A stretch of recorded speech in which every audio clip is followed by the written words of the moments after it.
Saturday morning பக்கத்தில் இருக்கிற கோவிலுக்கு போயிட்டு அப்படியே ஹாஸ்பிட்டலுக்கு கிளம்பிட்டேன். நிறைய பேர் ஹஸ்பண்டோட ஃபோட்டோ ஏதாச்சும் இருந்தால் ஷேர் பண்ணுங்கன்னு கேட்டிருந்தீங்க. ஃபோட்டோ எடுக்கிறதுக்கு அங்கே பெர்மிஷன் இல்லை. பட் டெய்லியும் வந்து அவரை பார்க்க போகும்போது கையை மட்டும் பிடிச்சி ஒரு ஃபோட்டோ எடுத்துக்குவேன். அதில் ஒரு கிளிப்பிங் தான் உங்களுக்கு நான் ஷேர் பண்ணியிருக்கேன். அன்னைக்கு ஹேமாக்கா அண்ணா 2 பேரும் வந்திருந்தாங்க. கோவிலுக்கு போயிட்டு வந்து அவரையும் பார்த்துட்டு எனக்கு பிளஸ் பண்ணிட்டு கிளம்புனாங்க. இப்போ அவரோட ஹெல்த் எப்படி இருக்குது அப்படின்னு கேட்டிங்கன்னா, 1 வீக்காக ஜாண்டிஸ் வந்துருச்சு. ஸோ அதிலிருந்து இப்போ கொஞ்சம் கொஞ்சம் ரெக்கவர் ஆகிட்டு வராரு. ஹாஸ்பிட்டலுக்கு எந்த பிரச்சனைக்கு உள்ளே வந்தோம்னே இப்போ எனக்கு மறந்து போயிடுச்சு. அந்த அளவுக்கு நம்மளோட இன்னர் ஆர்கன்ஸ் வந்து கொஞ்சம் கொஞ்சம் பிரச்சனைகள் கொடுக்க ஆரம்பிச்சிருக்கு.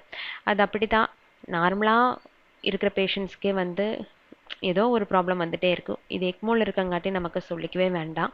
ஒவ்வொரு நாளும் ஒவ்வொரு மாதிரி தான் இருக்குது. எவ்வளோ சோதனைகள் அந்த கடவுள் கொடுக்கணுமோ கொடுக்கட்டும். பட் என்னோட ஹோப் மட்டும் நான் விட மாட்டேன்.